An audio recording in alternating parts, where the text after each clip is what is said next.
말씀 보겠습니다. 마태복음 9장 35절에서 38절까지 말씀입니다. 마태복음 9장 35절에서 38절입니다.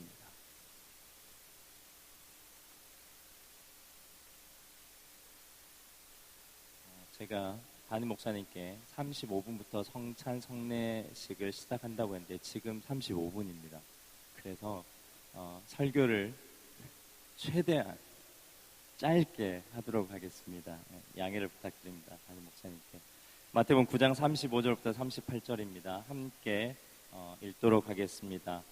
예수께서 모든 도시와 마을에 두루 다니사 그들의 회당에서 가르치시며 천국 복음을 전파하시며 모든 병과 모든 약한 것을 고치시니라. 무리를 보시고 불쌍히 여기시니 이는 그들이 목자 없는 양과 같이 고생하며 기진함이라. 이에 제자들에게 이르시되 추수할 것은 많되 일꾼은 적으니 그러므로 추수하는 주인에게 청하여 추수할 일꾼들을 보내주소서 하라 하시니라. 아멘. 오늘 말씀 제목이 성찬과 추수할 일꾼입니다. 사진 한 장만 띄워주십시오. 오늘 아침 신문에 나온 사진입니다. 평화시장에 가보면 이렇게 저와 조금 닮은 키 170이 안 되는 작은 청년 한 명이 저렇게 동상으로 서 있습니다. 혹시 누군지 아십니까? 아시는 분들은 아시리라 생각을 합니다. 46년 전입니다. 제가 태어나기 6년 전입니다. 1970년 11월 13일 오늘입니다. 오늘 전태일이라는 22살의 젊은 청년입니다. 평화시장에 가보면 저 동상이 이렇게 서 있는데 오늘 말씀에 보면 예수님께서 모든 도시와 마을에 두루다니사 가르치시며 천국 복음을 전파하시고 모든 병과 모든 약한 것을 고치셨다라고 되어 있습니다. 그 당시 상황이 어땠냐면 이 평화시장에서는 섬유들이 굉장히 많았고요. 그 미싱질에서 하는 여공들이 굉장히 많았습니다. 근데 그 밑으로 공장에 들어가면 이렇게 서면 머리가 천장에 닿습니다. 그래서 어떻게 해야 되냐면 이렇게 다녀야 되는 그런 지하실에서 계속 재봉틀을 돌립니다. 하루에 15시간씩. 근데 그 애들이 몇 살이냐? 10살부터 16살까지입니다. 하루 8시간, 우리 근로노동법에는 하루 8시간 노동이 되어 있고 정기 건강 검진을 받아야 되는 규정한 노동법들이 이 시대는 휴지 조각이 불과했던 겁니다. 그래서 이 22의 젊은 청년이 어떻게 하냐면 이 방법이 맞다라는 게 아니라 이 친구가 가르치기 시작했습니다. 노동법은 이런 겁니다. 우리는 인간으로서 권리가 있습니다. 하면서 그 직공들에게 가르치기 시작합니다. 가르치니 사복 경찰들이 따르게 되고 여러 가지 고난을 겪습니다. 그렇게 해도 인간이 인간다운 삶을 살아야 된다고 가르칩니다. 그 다음에 하나님의 나라는 정말 약한 자에게 공의와 정의가 베풀어지고 그들에게 필요에 따라서 사랑이 흘러가는 거라고 그들에게 하나님 나라의 복음을 얘기합니다. 그리고 마지막으로는 정말 이 일들을 통해서 그 직공들의 여직공들과 가난한 자들의 마음을 치유하기 시작합니다. 고치기 시작합니다. 근데 그 어느 누구 하나 이 얘기를 들어주지 않습니다. 근로기준법을 들어주지 않습니다. 그래서 근로기준법 형법 책을 태우려고 준비를 했습니다. 그래서 그 많은 평화시장 앞에서 저 광장 앞에서 이제 태우려고 다 준비를 했습니다. 근데 그 근로기준법 법전을 태운다고 해서 도와줄 사람이 아무도 없을 것 같은 이 젊은 22살의 청년이 어떻게 하느냐? 자기 머리 위에 기름을 붓습니다. 그리고 온몸에 불을 당깁니다. 12분간 불에 계속 탑니다. 그 옆에 있던 한 노동자가 그 법전을 그 사람 위에 던집니다. 쓰러져 있는 사람이. 그래서 그 법전이 타게 됩니다.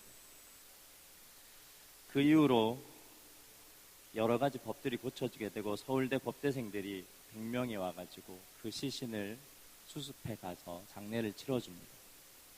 그러면서 우리나라의 11월에 대노동법 개혁 운동들이 일어나게 됩니다. 전태일이 22살의 그 젊은 청년으로 한 게 뭐냐면 가르치고 전파하고 고치는 그런 일을 했던 겁니다. 여러분 밥 먹을 때 기도하십니까? 대부분 밥 먹을 때 기도하지 않습니까? 대부분 무슨 기도합니까? 밥 먹게 해주셔서 감사합니다. 감사기도 드리는 거 아닙니까? 근데 왜 밥 먹기 전에 기도하느냐? 하나님께 감사를 올려드리기 위해서 기도한다는 것만으로 설명이 충분하지 않습니다. 그런데 왜 오늘 우리가 성찬식을 합니까? 성찬, 거룩한 먹고 마심이란 뜻입니다. 왜 하필 먹는 거고 왜 하필 마시는 겁니까? 예수님이 좀 색다르게 성주식, 달릴 주자를 해서 성주식, 너희들이 달릴 때마다 나를 기념하라 했으면 아마 1년에 대한민국 교회들은 서너 차례 잠실 올림픽 주경기장에 모여서 달리기를 할 겁니다. 그러면서 막 띠 두르고 막 머리띠 하면서 막 달리면서 주님을 기억할 겁니다. 성주식이라면. 그러면서 신앙 좋은 사람은 준비할 겁니다. 나는 10km, 아니야 난 20km 하나님에 대한 사랑을 나타낼 거야. 어떤 사람은 죽음의 100km 달리기 이렇게 해서 자기의 사랑을 나타내지 않겠습니까? 근데 왜 하필 먹고 마시는 성찬식입니까? 오늘 본문은 예수님께서 잃어버리지 않는 사람이 먹지 않고 살 수 없는 것처럼 우리는 자꾸만 성찬식을 연례 행사로 특별한 날에 하는 건데 초대 교회들은 교회에 모일 때마다 먹으면서 그래 주님께서 먹고 마실 때는 가르치고 전파하고 고치는 삶을 사셨지 우리도 그렇게 살자 이걸 기억했던 겁니다.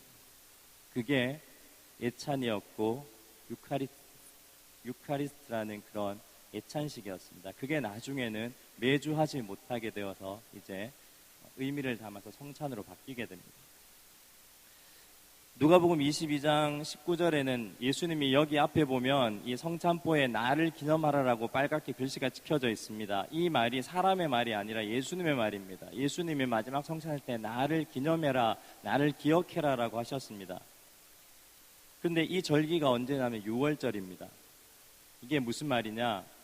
6월절, 그 집안에 있는 사람이 죄인이든 똑똑한 사람이든 어떠한 사람이든지 장자가 죽어가는 첫 번째 모든 것이 죽어가는 그 재앙에서 양의 피가 문에 발려져 있으면 넘어갔다. 넘을 유자와 넘을 월자를 해서 6월절 넘어간 절기가 출애굽 때 있었던 10번째 재앙을 기념한 절기입니다. 그때 예수님께서 6월절에 제자들과 마시고 먹으면서 이 성찬식을 행하셨던 겁니다.